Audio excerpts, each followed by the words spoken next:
whacked out news. People breaking the law. Ha ha, fighting in the nude. Ha, drunk people pooping in the street. Ha ha, it's the whacked out news. Huh, so many people on meth. Ow! Well, a South Florida story that has gone viral features Chrissy Celeste, who is an aspiring rapper in Miami, who booked herself an Uber to head to Hollywood. But apparently when she corrected the Uber driver on one of the turns she was making, things started to go south. Then she made a reference about the Uber driver's crazy eyes, and that's when the heater came out, Virginia. Pulled a gun, the Uber driver did. Oh, damn. All caught on video, too. Here's some of the audio from it. You're harassing me. I'm Get harassing out you? of my vehicle right now. I'm not harassing Get you. out of my vehicle. She doesn't want to get out of my vehicle. No, she just pulled Get a gun. out of my vehicle. You're no longer in the ride. Get out.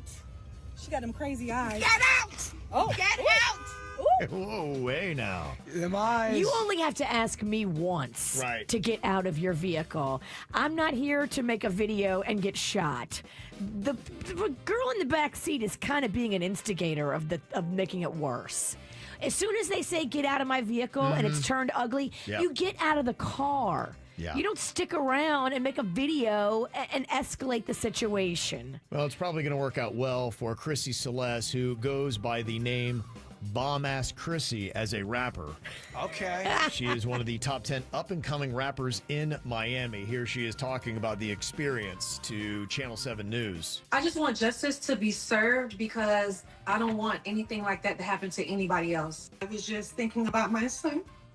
I just didn't think it would get that far. I mean, the acting is great. I mean, that is some TikTok tears right there, Yeah, y'all. it's well done. They're invisible. Yeah. Those TikTok tears are invisible. The person's crying, but there's no wetness coming from their eye. That's what they say about the YouTube apology. Like, okay, I see you crying, but where are them tears at? Lies, TikTok tears. The YouTube driver has not yet, the Uber driver has not yet been doxxed, but Uber is saying that the incident is concerning and the driver has been removed from the app. So, Yeah, you don't hear what happened, too, in the exchange. I like to hear the whole video, not just the tail end. you got to hear from the Uber driver, but Chrissy at least, is saying that she corrected the driver because she was about to take a wrong turn. She said, hey, no, you can make a left here instead. And that's when she said, the ride is over. And she's like, oh, we're not getting out. And then she's like, yes, you are. How did she say it? Because you can say you're making a wrong turn sweet, or you can say you're making a wrong turn nasty. Okay, well, I don't know. And there really is, there's a ton of videos online where someone in the back is nasty and rude. Yes. And the Uber driver will just go, you know what, the ride is over. I don't want to put up with this. Thank you. Have a great day. Yeah, and then when that happens, you get out of the car. You don't stay in the car and continue to antagonize and video and then go viral. If you stay in the car, you can get arrested because you're not leaving. Well, fellas, if you like happy endings from a man, go get a massage at this parlor in Lake Wales, Florida. Oh, tell Robert Kraft. He loves that. Well, these five guys did not, and they're speaking out about their experience. I noticed his clothes were on the floor. And after his clothes were on the floor, he got up on top of me and was completely laying on me naked. He started trying to massage my front. Now, that's not normal?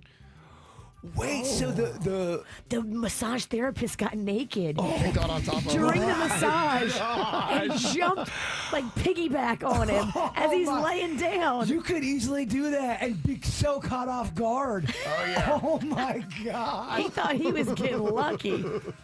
Wow. That would be quite an experience, huh? He did this to 5 different guys? 5 different guys have come forward now. Whoa. Yes, and he did this to them. This is why you can't have a male massage therapist. Wow. Y'all are just too squirrely. Well, I saw on the national news this morning that Coral Gables has now become a hotbed for human smuggling. The reasons is that Coral Gables has got a lot of open water with uninhabited beach access and privacy.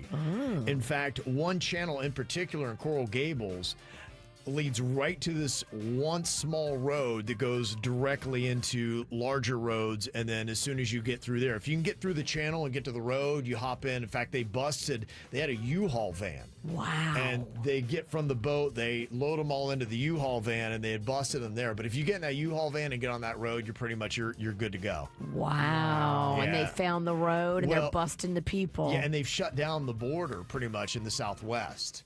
So they're finding that they can't get across the border. So they're like, okay, well, there's a ton of water access in the U.S., and Coral Gables is now turning into that hotbed. Wow. One smuggler on the record, they had heard talking about how they do it and how much they charge. It's $35,000 per person. That's why a lot of times the cartels are dealing in human smuggling more than the drugs, because it pays more. Wow. Yeah. It's horrible. 35 grand? Yeah, and they said Per that person? And they said Chinese nationals can visit the Bahamas without a visa, and then all you have to do is get somebody to take you across from the Bahamas into Coral Gables. Wow, that's wild. There's an evil loophole. Yeah, and then one smuggler that they had talked to, he showed off this huge luxury yacht that he uses to smuggle in people. He says Water Patrol doesn't stop the bigger, nicer boats, Oh, damn. and you can fit a lot more people on it. So just get a fancier looking boat instead of one of those speed boats. Cram 20 to 30 people on one of these luxury yachts at $35,000 a pop. Wow. Yep. Now, this could be interesting. A writer-producer who has worked on Duck Dynasty and Millionaire Matchmaker is pitching a show called The American, where immigrants will compete for citizenship. I love it. It's so dirty and wrong. What? The show would have contestants riding around the country on a train, competing in regionally specific contests, like a log rolling contest that they would have in Wisconsin. And then as they get through the country, the winner of this contest is sworn in as a U.S. citizen on the steps of the U.S. Capitol. I mean, it's everything wrong. I love it. Now, the writer-producer is actually an immigrant himself, and he claims there's no political ideology behind the show, and they say Homeland Security Secretary Kristi Noem is supposedly backing the proposal and is even offering government officials to act as judges for the competition. This is incredible. I mean, just when you feel like you're just making these stories up, Kev, but no, That's real. that's real. There's a man who is caught in California trying to smuggle 6 parrots into the U.S. by stuffing them into his boots. Oh, that couldn't have been comfy for the parrots. No, I wouldn't think so. And they notice his particularly large fat feet, and they're like, yeah, you need to step aside. And that's when they found the parrots. How do you even do that? How would you even do that? He concealed them in mesh bags inside of his boots. Oh, those poor parrots. How do they not? Yeah, I mean, how do they even survive that? I know. It's a great question. When you walk, don't their little heads get squished? You would think it wouldn't be good for him, yeah. I hate that story. Can we adopt the parrots? I don't know if you can. I think they're, that's why they're trying to smuggle them in the first place. Oh, they're going back to their home country. Yeah, I think so. But at least they're going back not in somebody's boots, which is nice. True. An 83-year-old man crashed his car into a bank this month, exactly 6 weeks to the hour from when he crashed his car into the same bank in the same spot. All right. When you crash once into a building, why are we not taking his license? We let this guy still drive? Yeah. I mean, if you crash into a building, I think at least, 10 years minimum. It's done. He's in his 80s. You're going life. 83. No, he's 83. He's done. He's done. The amazing thing, they hadn't even repaired the window from when he crashed into it last time. Oh, damn. Wow. Dude. There's an investigation underway in a Pennsylvania school district saying a kindergarten teacher gave Jell-O shots to classmates. With alcohol in them? Yep. Was it accidental or they did it on purpose? She was trying to get them turned. It's a great question. This is not the first story I've heard of the Jell-O shots in a kindergarten class. That happened a couple weeks ago. I think it was a kid that accidentally brought them in from a party mama had. Look, I get it. They're bright colors. They're just in the fridge. They're in those little containers with the lid. They're easy to transport, Kevin. The Jell-O shots are something I never feel them. for whatever reason. I don't know if it's the, Maybe you haven't had the right chef. Let me make you one. Yeah. I'll take that challenge. I'm gonna be honest with you. Jello shots have never moved the needle for I me. will knock your privates in the dirt. Yeah, Virginia or our friend Lynn. Yes. I did one Jello shot and my pants were off in 10 minutes. I think I have had Lynn's before, and I was still a stand-in. All I'm right, putting the Virginia, there's the out. challenge. You can't take the bird down with a Jello shot. I will annihilate you. Challenge accepted. You will forget your name. All right, I take it. All right, well, we'll talk. This is how we do. It's the KVJ show.